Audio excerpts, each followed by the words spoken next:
Sonic Adventure is a Sonic game that I've been playing for pretty much my entire life. Not like regularly, but one that I come back to every so often. When I was younger, I used to just run around the hub worlds and stumble across the levels, probably because I wasn't really sure what I was doing, but hey, I enjoyed doing that so much that it ended up becoming one of my favorite Sonic games.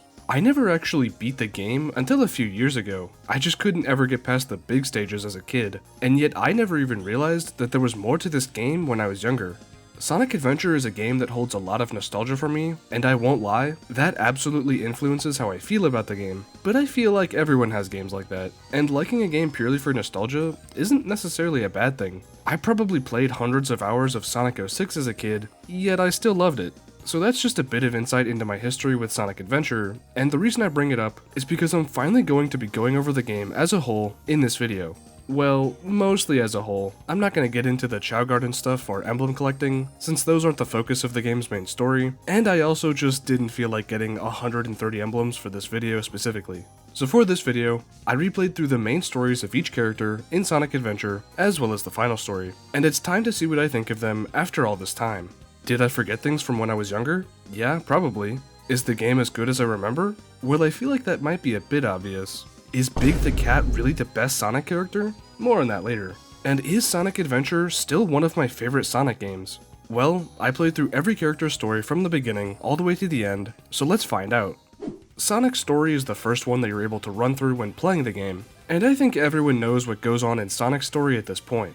The way Sonic Adventure's story is initially presented to the player is one that I actually really like, because characters come and go seemingly at random, especially when you're just starting Sonic's story for the first time, but you only learn later on that each character's journey has just as much importance as any other. Characters like Tails make a lengthy appearance in Sonic's story, which makes sense, this isn't a crazy new thing, but when you play through just Sonic's story at first, nothing really makes any sense until you play the others. Which some people may not like, but personally, I really like how each character's stories feel relevant, and how they all cross over with each other in a natural way.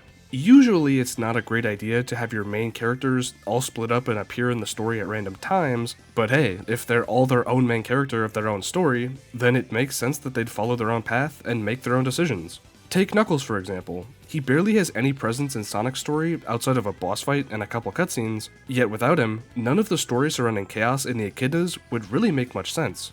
Now all that sounds obvious in hindsight, but playing the game in this way really makes you realize just how well each character's stories have held up, and how they all feel important. And none of that really has anything to do with Sonic, I guess, but it makes sense to get that point across now, since that's genuinely how you feel when playing through his story first. Honestly, outside of wanting to stop Eggman, Sonic really doesn't have too much involvement with the main plot of this game. He collects some Chaos Emeralds at the very beginning with Tails, but then he gets sidetracked trying to rescue Amy, and that just so happens to lead him to the Egg Carrier, which is where he needs to be for his story. And without any further context into the story, most of the back half of Sonic's story feels kinda directionless and padded out, but it's only when you take the full picture into consideration that you realize just how naturally it all fits together. I'm sure some things were added after the fact to make the story all make sense, like Sonic losing Amy in Twinkle Park, but the way the overall story flows together is really good, and well thought out. I also especially like how the flashback cutscenes with Tikal are out of order when going through each character's story, and it's only once you beat the game that you can actually piece them together so they make sense. The flashback shown in Sonic's story in particular is one that's near the end of Chaos and Tikal's story, so it intentionally feels out of place when you're just playing through Sonic's story. And of course, you can't end a Sonic story without an Eggman boss fight, one that I used to not like very much, but I actually think it's pretty good, especially compared to some of the other bosses in this game. So yeah, that's Sonic's story. But what about his gameplay? Well, I don't think this part will be nearly as long to go over, since I do at least play Sonic's levels in SA1 somewhat regularly, because I really do enjoy them. I mean, it's not like I haven't played the game in years or anything, but the point of this video was mainly just to experience the game's story as a whole, since I haven't done that in a while. But anyways, Sonic's levels. Here, I'll go into a lightning round with them, since he has the most stages of anyone in the game. Okay, so here we go. Good, decent, bad, good, really good, extremely good, really good, really good, and good. So yeah, Sonic's levels in this game actually get better the further into the game you get, which isn't always the case with most games, but it makes playing through his story in a single playthrough actually pretty fun. Twinkle Park in particular is where I think the levels really start to pick up in terms of good Sonic level design, since the second half of the level is where you can really start experimenting with his physics and all that, which are something that you can abuse in just about every other level after that. So Sonic's levels in this game are definitely some of the best in any Sonic game, but I already knew that before making this video. The real question is, what color bumper car were you in Twinkle Park? Blue? Green?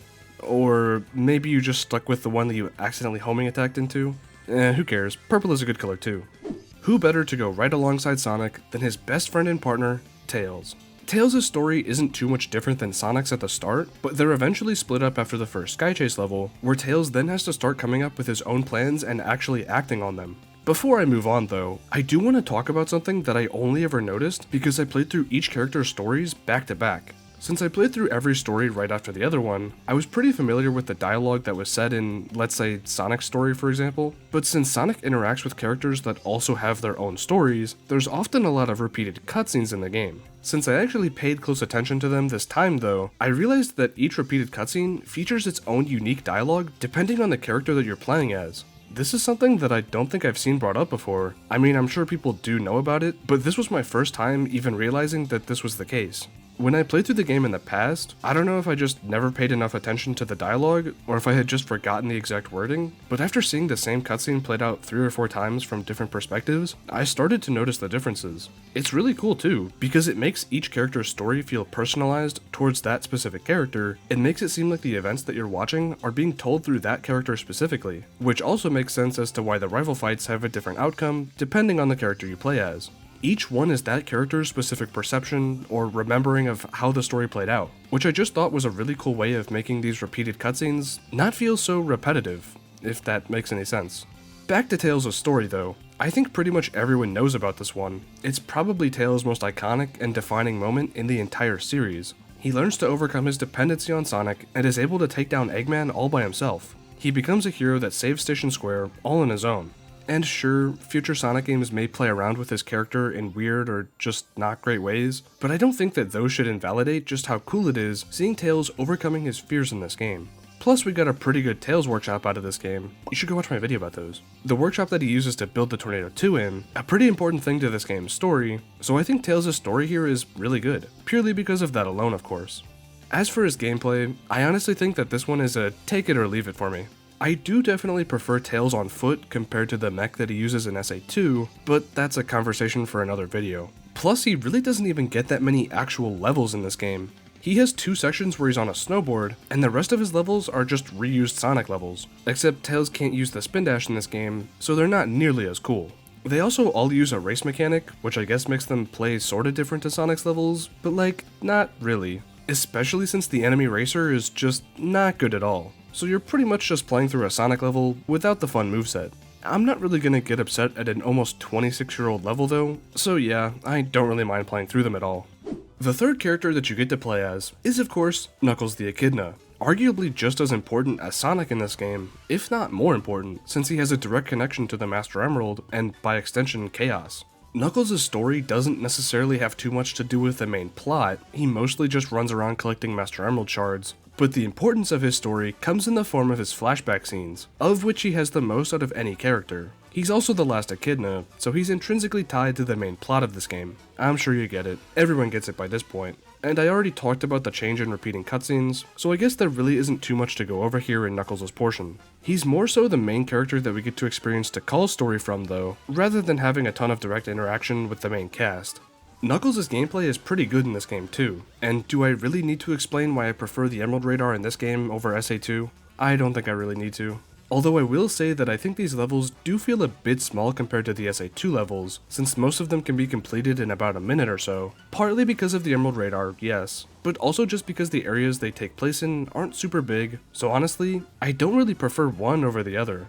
I do kinda wish more games included Knuckles' treasure hunting sections, whether that were in the form of the main plot or just as a side mode, because I think there's a ton that could be done with them. Like imagine a Sonic Frontiers style of game, but instead it's Knuckles going through these big open areas and finding stuff. You could almost have like a Mario Odyssey type game, but with Knuckles. A Knuckles Odyssey. Come on Sega, make it happen. Enough speculating on cool future games. Now we get to Amy's story of Sonic Adventure, one that actually has a surprisingly large impact on the game. Maybe not large in the sense that she's out here beating up Eggman or stopping chaos, but large in a more narrative way. She's the reason this random bird with a keychain gets hunted by Eggman for so long, but that also ties a lot deeper into Gamma's story too, and Gamma's story influences Big's story, and Sonic's story, and you get what I mean. By this point in the game, you've played through about half of the characters or more, so you're really starting to see the overall picture that this story is painting, and just how intricately each character's story is woven throughout each other's. And sure, it may not be the greatest story ever told in fiction, I mean, it's not even the best Sonic Adventure story in my opinion, but for the first truly 3D Sonic game, a game that came out in 1998, it really is amazing how they managed to make this all work in a way that makes sense, and doesn't have too many plot holes or contrivances. If you wanted to, you could pick away at each cutscene and nitpick this story to death, but that's true for a lot of Sonic stories. The main thing that I really like about them though, are these really great character moments, which the Sonic series has been excellent at since nearly its inception. Sonic from the get-go was always supposed to be a more character-focused, narrative-driven thing, purely because he needed an edge over someone like Mario. And sure, hindsight shows that maybe that wasn't the only thing he needed, but I really love just how the Sonic series has been able to focus on its storytelling throughout the years. It hasn't been perfect, it's been far from perfect actually, but those moments where things really line up and click into place for the story, characters, world building, and atmosphere are some of the best moments in the franchise. Now as for what that all means for Amy's story in Sonic Adventure, well, it certainly has its moments, which is kinda what I was just getting at, but yeah. The ones where she just wants to help out this bird that she just met, or change the heart of a literal robot, are just great examples of how nuanced this game's story can really get. And in the end, she helps this bird find its family, and then she just goes on with her life. Honestly, this is a really good depiction of Amy's character, and I think Amy after Sonic Frontiers is probably gonna get back onto this path, like a course correction for her character, since she's just kinda been this, how do I put this, nothing of a character for a while. And I don't mean that in a bad way, she definitely hasn't suffered as much character damage as someone like Shadow, but seeing her go back to the way she was in games like this one are what I'm looking forward to for the future of her character. Wow, how do I follow up that section by talking about her gameplay? I think it's fine, for the most part. Sure, her running speed may be a bit slow, but I do like a couple of her levels. Okay, maybe just one, which is Hot Shelter, and that's mainly just because of the part where Zero breaks through the screen after being on the screen, but I'm getting sidetracked. So yeah. Amy's got some cool story moments that I think really show what the Sonic series is capable of, and her gameplay is certainly a game that you can play. Alright, so before I get onto the big guy himself, I'm gonna go into Gamma's story, since I was just talking about it, plus it kinda fits the smaller, deep story vibes I got going on. So I've talked about how much I like Gamma's story in the past, I even put him into the S tier on my character tier list, and I can confidently say after replaying his story, that my opinion of him was totally valid. What a great character. Now the classic robot finding out what it means to have a true heart and feelings trope isn't necessarily a new one or anything, but I feel like it's definitely more nuanced here, and they even take it a step further with the aftermath of his story. Gamma never truly becomes a good guy in the sense that he works alongside Sonic to stop Eggman. Sure, he frees Amy, but that was the only thing he did that was directly beneficial to the main characters. Before that, he obeyed Eggman, since that was literally all he knew how to do. So him being shaken after seeing Beta torn apart and rebuilt, and the bird flying up to him to show him that he shouldn't hurt it, were just moments, with no dialogue, that convey a very clear sense of exactly what Gamma was feeling at the time, which is the first time he's really felt anything at all, like Amy says. He still obeys Eggman right after this, since he really doesn't know what else to do, but after Eggman just leaves him to get beaten up by Sonic, he truly knows that Eggman is not a great guy. This, along with everything else that he's seen up until that point, leads him to come to the conclusion that he should free his fellow robots, and finally, himself. This story isn't just about stopping the bad guys anymore. You're put on a mission to destroy what are basically your brethren, in robot terms, and it feels weird, but also that it's the right thing to do at the same time. I think without the scene where Gamma sees Beta being rebuilt, essentially becoming this strange, messed up creature in Gamma's eyes, this really wouldn't hit as hard as it does. It could have just been a simple, evil robot turns good so he destroys the bad ones now, but it wasn't. It was a mission for Gamma to prevent his brethren from being turned into these robotic monsters by destroying them. It was his version of mercy, which was honestly the best course of action to take on his part, since he's able to free the bird's family that Amy was looking for throughout her story. And he only does this by also self-destructing himself. Man, I just really like Gamma's story. I wish I could get a Sonic Adventure remake purely so I could re-experience Gamma's story again. And I know all of this has been known about for over 20 years, but since Gamma is just a one and done character, I feel like his story doesn't get enough credit and recognition nowadays. I really wish we could get more of these deeper cut stories in the Sonic series, ones where sometimes it's not exactly clear if you're doing the right thing, but it's what the characters believe in, so they go through with it. Stuff like Sonic and the Black Knight and even Sonic Frontiers do this too. And I think I'll leave it there before I truly spiral into a different video, but yeah, great stuff. So now, we get into his gameplay, and I'm really gonna say it, aren't I? Yes, I like Gamma's gameplay more in SA1 over the mech gameplay in SA2, big shocker. It just feels smoother and a lot easier to control, plus the levels are less about platforming and more about making sure you don't run out of time, so they work more in favor of the style of gameplay that Gamma's is going for. They aren't super long, but they're not bad. I don't mind playing through them at all, especially since you get to go through his story at the same time. And just like I said, it's time for the big guy himself, the big fishing adventure that Big embarks on. He's truly a big story element in this game, and dare I say, even the biggest character in this game. This should have been titled Big's Adventure, because he truly is the one with the biggest impact on this game. Big impact. Without Big, Big's Adventure wouldn't have happened. Weird how that is, right? So anyways, I'll leave the big guy to go back to what he was doing, which was creating a big fishing rod so he can catch even bigger fish. Truly a big inspiration, if I've ever seen one. Now that I've beaten all 6 main stories, we move on to the final story, Super Sonic, the one that wraps up Sonic Adventure. This one is pretty iconic for a multitude of reasons, most of which have already been explained to death, so I won't really go over them all too much. But I will say that this final story is a pretty great conclusion to Sonic Adventure's story. Crazy revelation, I know. Perfect Chaos is iconic, Open Your Heart is iconic, Super Sonic in 3D is iconic, this game's ending is iconic, and all's well that ends well, right? Did it, Patrick! We saved the city! Jokes aside, the final boss of this game is one that single-handedly defined 3D Sonic final bosses, with only a few outlier games not utilizing Super Sonic. And sure, technically Sonic 3 and Knuckles did the Super Sonic final boss thing first, but Sonic Adventure cemented it as a constant that happens in just about every Sonic game after it. Plus it started the Sonic vs. Giant Eldritch Monster type thing that a lot of Sonic final bosses take after, which just might be the single coolest thing in any Sonic game, so you gotta give it credit for that. And now, I guess it's time I answer those questions that I asked in the intro. Did I forget things from when I was younger? Absolutely. This game's story is one with a lot of little details that are easy to forget over time, or even just miss entirely. So yeah, I did forget some things about this game's story from when I was younger. Is the game as good as I remember? Well, purely going off of gameplay here, yeah, it totally is. Add in all the extra story elements that I can actually comprehend now, and I'd say it's just as good as I remember it being. Is Big the Cat really the best Sonic character? I mean, look at him. Who else beats him? And is Sonic Adventure still one of my favorite Sonic games? Yeah, it is. Sonic Adventure is a game that defined my childhood, and it's one that I'll never get sick of coming back to every once in a while. It may not have aged the greatest graphically, and it may not have the best Sonic story or gameplay to it, but that doesn't mean it isn't something special, because it absolutely is. Sonic Adventure is one of my favorite Sonic games, and I'm sure a lot of other people feel the same.